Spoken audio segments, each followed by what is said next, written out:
लोगोसेनो काजलगाव दख'रा दुलाराय बर' फरायसा आफादनि आफादगिरि लोगो आफादगिरिजों लोगोसे फरायसा फंबाय बिनानावमोन गिबियावनो आङो फुंबिलि समनि बयनिसिमबो गोजोननायखौ हरबाय आरो हाबाफारियाव बाहागो लाफैनो हानायनि थाखाय आङो काजलगाव दख'रा दुलाराय बर' फरायसा आफादनि जानानै खेबसेयैनो बयखौबो बरायग्रोनानै लाबाय। बर'नि आंगो बरागारि गामियाव जोनोम मोननाय जात बर' बिमानि गोरबोनिफ्राय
saya maya medai mohor holang bai nang jengni kesegerbean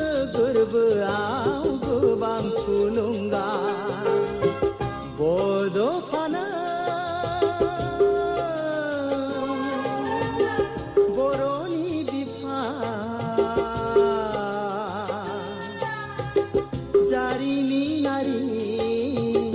बर'नि आंगो बरागारि गामियाव जोनोम मोननाय जात बर' बिमानि गोरबोनिफ्राय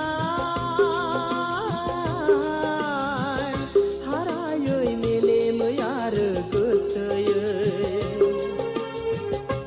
नोंदि असे बर' फिसा बड'फानो बर'नि बिफा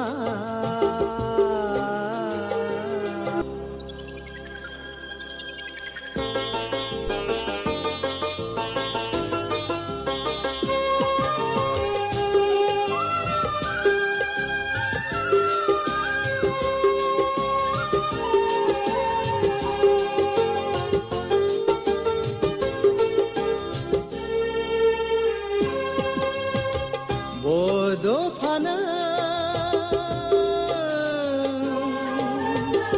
बर'नि बिफा जारिमिनारि बर'नि आंगो बरागारि गामियाव जोनोम मोननाय जात बर' बिमानि गोरबोनिफ्राय हारायै मेलेमै आरो गोसोयै नोंदि असे बर' फिसा बड'फानो बर'नि बिफा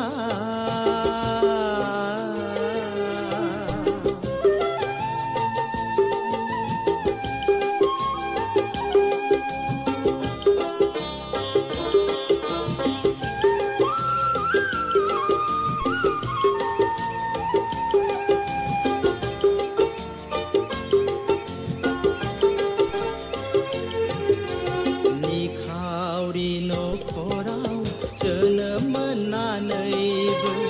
जौगासार सोलोंथाइ लानो हादोंमोननो हायोमोन सोरजिनो गावनिल' गंसे गोजोन देरा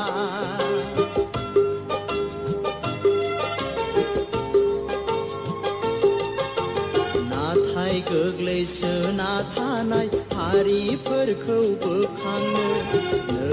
नोंनि रोंगौथिनि गेजेरजों दिन्थिलांबाय साबायखर थाबाय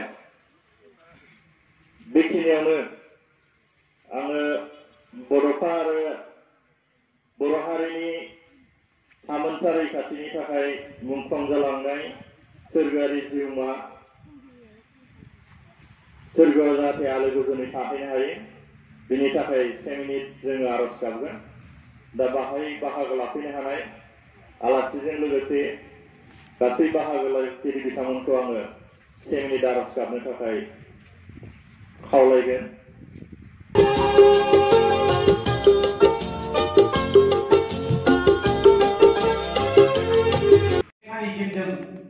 जेनिखि आइडियोलॉजीजों जेनिखि सान्थौआरि सानथि बेजों बर'फोरखौ गेरेमसा मोनसे माहारि दानायनि जि थांखि दङमोन बै थांखिफोरखौनो दिनैहाय दानि जेनिखि दुलाराय बर' फरायसा आफादनि दैदेनगिरि बिथांमोनहा एक इन्सिबो बा एसे फावसयनानै थायालासेनो दिनै थामथि खोलोबनि जि दुलाराय बर' फरायसा आफादनि दैदेनगिरि बिथांमोनहा खामानि मावबोबाय थानाय जादों आरो इयुनावबो जोंनि लाइमोनफोरखौ बड'फानि सान्थौ आरो सानस्रिखौ फोथांनानै दोननांगौनि थाखाय जि स्पिरिटजों बिथाङा खामानिखौ मावबोदोंमोन बै स्पिरिटखौ एखे जि माइलेजाव दोननांगौनि थाखाय दिनैहाय जोङो गेरेमसा बर' माहारि दानायाव जि फरायसाफोरनि बिबान बे मोनसे टीमखौ लानानै जों दिनैहाय सावरायनो थाखाय जोङो लानाय जादों बड'फाया सोरमोन बड'फा मोनथिनांगोन दिनैनि लाइमोनफ्रा मोनथिनांगोन दा बेखायनो दुलाराय बर' फरायसा आफादनि मावफुंनायाव बा नाजानायाव दिनैहाय बिथांनि जि जोनोम सान 31 मार्च बे 31 मार्चखौ सारा जोङो बिटिसिनि सिङाव थानाय फरायसालिफ्राव जोङो दिनैहाय बे हाबाफारिखौ मावफुंनो थाखाय बिथोन होनाय जादों सरकाराबो बेखौ बिथोन होनाय जादों उद्देश्यआ बेनो जोंनि फरायसाफ्रा बड'फाया जे मानो थाखाय बड'फा मोनदों बेखौ मोनथिनांगौनि थाखाय बड'फाया हारिखौ माबायदि फोजाखांलांदोंमोन हारिनि थाखाय मा बिहोमा होलांदों बै गासै बिथिंफोरखौ मोनथिनांगौनि थाखाय फरायसाफ्रा बे हाबाफारिखौ लानांगोन आरो बे उद्देश्यजोंनो दिनैहाय फरायसालिफ्राव बे हाबाफारिखौ बिथोन हरनाय जादों थांनाय गोलाव समावबो जोङो फरायसालियाव नङाब्लाबो जोंनिफ्रायनो दालाय आफादफोरनिफ्रायनो दखरा आफादफोरनिफ्रायनो जोङो फरायसालि थांनानै जोङो उपेन्द्रनाथ ब्रह्मनि जोनोम सान उपेन्द्रनाथ ब्रह्मनि थैनाय सान आरो बेबायदिनो जोङो सुजित नार्जारि मुंख्लं सान बे हाबाफारिफोरखौ जोङो फरायसालिफ्राव फरायसाफोरखौ लानानैनो जोङो खालामनाय जादों मावफुंनाय जादों आरो दिनैबो जोङो गुबुन मोनसे महरजों दुलाराय बर' फरायसा आफादा बेफोरबायदि हाबाफारिखौ लाबोबाय थानाय जादों जोङो मोनथिगौ दिनैनि थासारि आरो सिगांनि थासारि बेवहाय अहरह मोनसे फारागथिया दङ बै समाव जोंनि बड'फा जायखौ जोङो मोनथिगौ दिनैहाय उपेन्द्रनाथ ब्रह्म बिथाङा दुलाराय बर' फरायसा आफादनि आफादगिरि जाजेननायनिफ्राय लानानै गोलाव सम जोंनि मोनसे जांख्रिथाय बे जांख्रिखांनायखौ दैदेनबोदोंमोन आरो बिथाङा गेदेरथार मोनसे सिमां नुदोंमोन जोंनि हारिखौ लानानै जोंनि बर'फोरखौ लानानै जेसेबांनाखि खना खनलायाव थानाय बै बर'फोरखौ जोंनि हारिमुखौ लाखिनांगौनि थाखाय जोंनि रावखौ लाखिनांगौनि थाखाय जोंनि बिजोंखौ लाखिनांगौनि थाखाय जोंनि गाननाय जोमनाय दानाय लुनाय जोंनि कालचार बैफोरखौ लाखिनांगौनि थाखाय बेखौ दैदेनबोबाय थानाय जादोंमोन बेवहाय मोनसे गेदेरथार उद्देश्य दङ जोङो गेरेमसा माहारि जानांगौब्ला जोङो मोनसेल' बिथिंजों खामानि मावनानै जोङो गेरेमसा माहारि जानाय नङा मोननैसोल' जोङो बिथिंजों खामानि मावोब्ला जों गेरेमसा माहारि जानाय नङा दा बेखायनो बै समाव दुलाराय बर' फरायसा आफादाव जेब्ला बिथाङा दङमोन मोनसे डिजाइन बर'फोरनि मोनसे डिजाइन बा सोमावसारनायनि मोनसे डिजाइन मेकानिज्म खालामनानै बिथाङा लाबोदोंमोन जोङो सोलोंथायाव जांख्रिखांनाय लाबोनांगोन जोङो हारिमुआव जांख्रिखांनाय लाबोनांगोन जोङो आबाद मावनायाव जांख्रिखांनाय लाबोनांगोन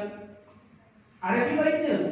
गोबांथार गुबुन रांखान्थि जौगाखांनायनि जांख्रिखांनाय लाबोनांगोन बैफोरबायदि जांख्रिखांनायखौ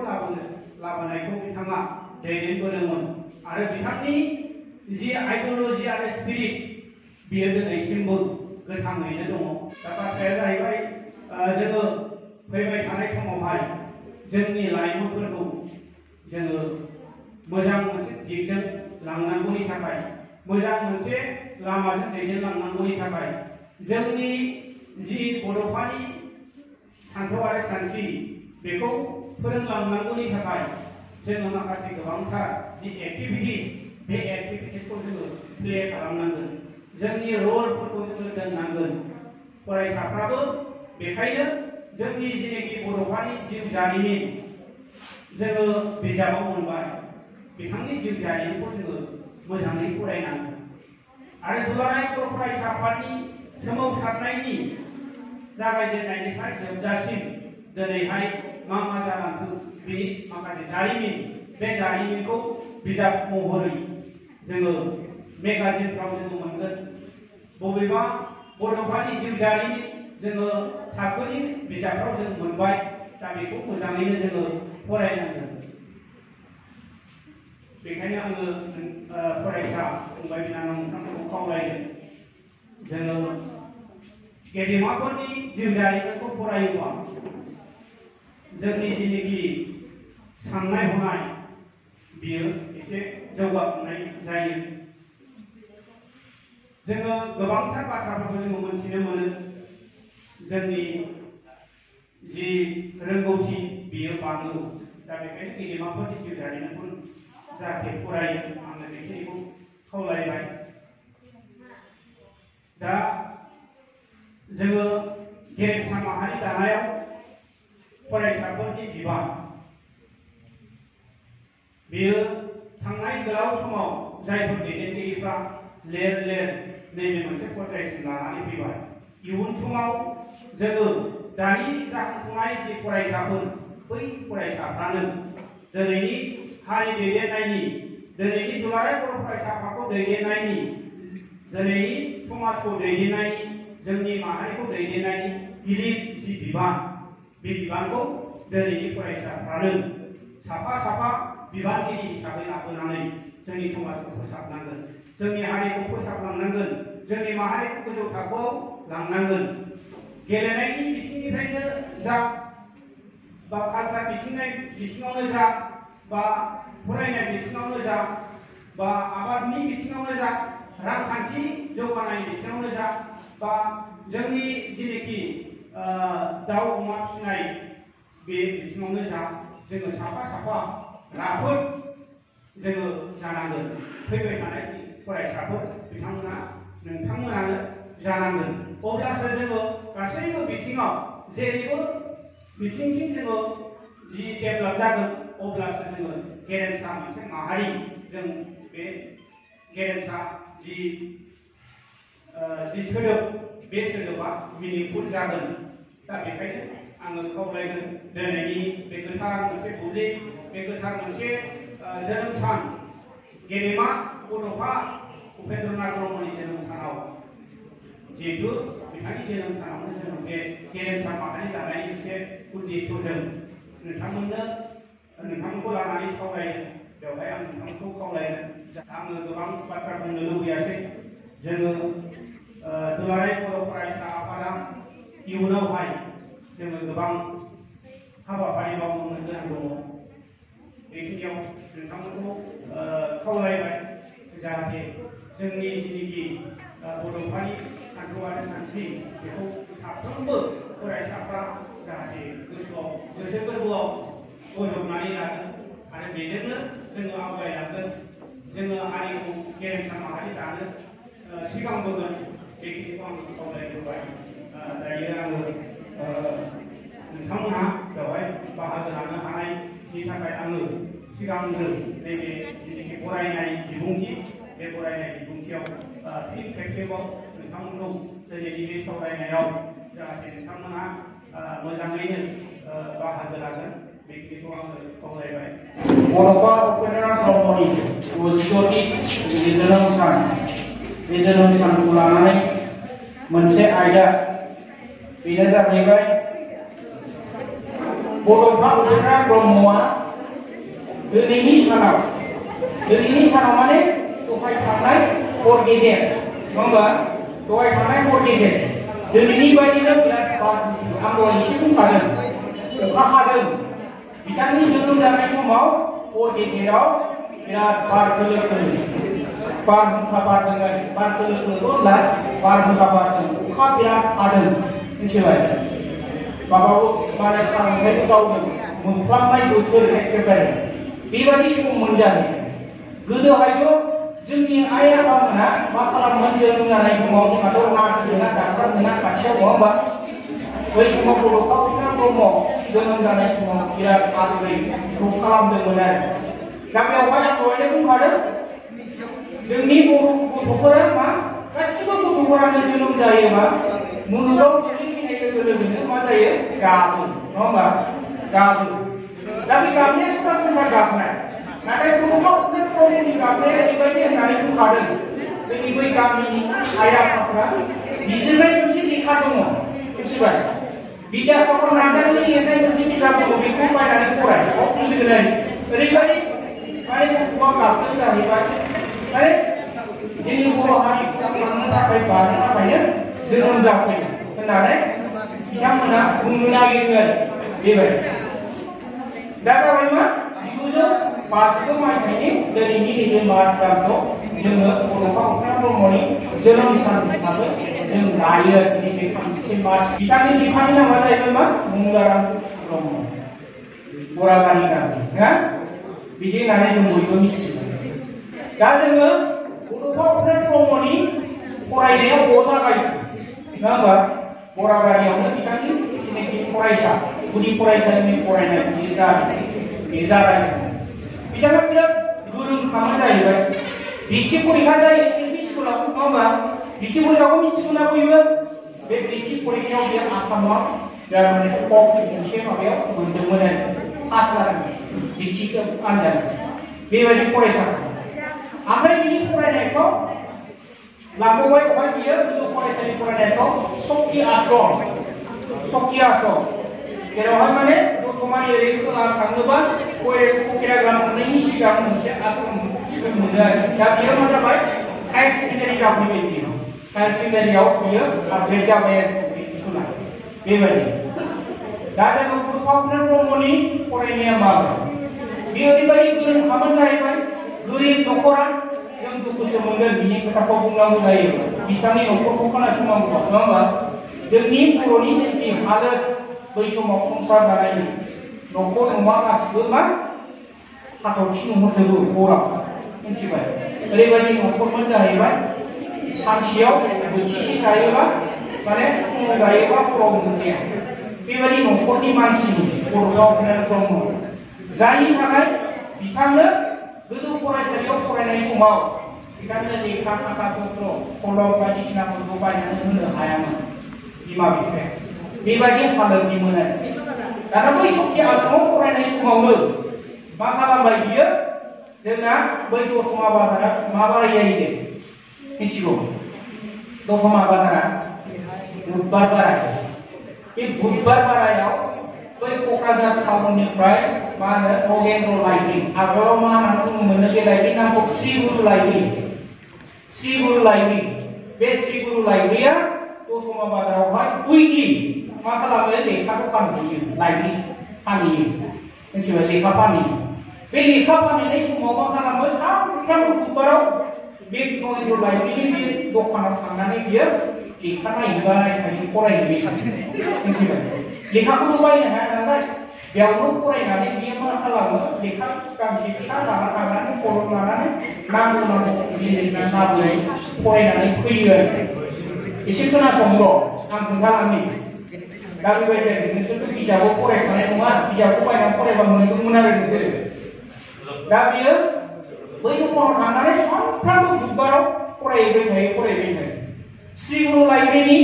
बे माबाया लाइब्रेरिया दखानदारा बुंबाय नों मानो बिदि सानफ्रामबो फैनानै फरायबाय थायो नङा होमबा सानफ्रामबो नुयो बेखौ नुयो बड'फाखौ नुबाय थायो दाना मा खालामबाय दखानदारा नोङो बे लेखाखौ न'आव लांनानै फरायहै बेयाव थानानै फरायस्लायस्लाय नङा होमबा अननानै मा खालामो बेनो सानफ्रामबो बुधबार बारायबा गाव मा लुबैयो बबे साबजेक्टखौ नांगौ बेखौ लाना थांनानै बुधबाराव लांनानै न'आव फरायहैयो आरो बुधबाराव ग्रोब फैफिनो आरो बिदिनो बुधबाराव गोदान माबाखौ नांगौबा आरो लांफिनसैलाय न'आव फरायनोसैलाय ग्रोब लाबोफिननोसैलाय बेबायदिनो बियो फरायबाय थायोमोन जायो दाना मा खालामबाय बिनि फरायनाय माखासे माबाफोरखौ नुनानै बिनि रोंगौथिफोरखौ नुनानै बिराद मोजां पास जाबाय थानाय नङा होमबा बेफोरखौ नुजोबनानै बे शक्ति आश्रमनि सासे फोरोंगिरि बे फोरोंगिरिया दायित्व लाबाय फोरोंनो थाखाय मिथिबायना बियो दायित्व लाबाय बे दायित्व लानानै फोरोंनानै मा खालामबाय बियो एकदमबारे अल आसामावनो टप बियो मेट्रिकआव पास खालामनो हाबाय आरो बेबायदि मेट्रिकआव मोजां मार्क लानानै लेटार मार्क लानानै बियो पास खालामनो हाबाय आरो दाना मा खालामबावो मेट्रिकआथ' पास जाबाय मा खालामबाय दाना बेना एडमिसना दाना कटनाव लाहैनांगौ मिथिबाय कटनाव लाहैनांगौबा दाना बे फोरोंगिरिफ्रानो माखासे दायित्व लालायलायनानै कटन कलेजाव फरायहैबाय एचएसखौ साइन्सआव लानानै बियो फरायहैबाय साइन्सआव लानानै फरायहैबाय दाना फरायनानै दा बियो कटन कलेजाव फिजिक्सआव मा लेटार मार्क लानानै बियो पास खालामनो हायो कटन कलेजनि साइन्स आयदाखौ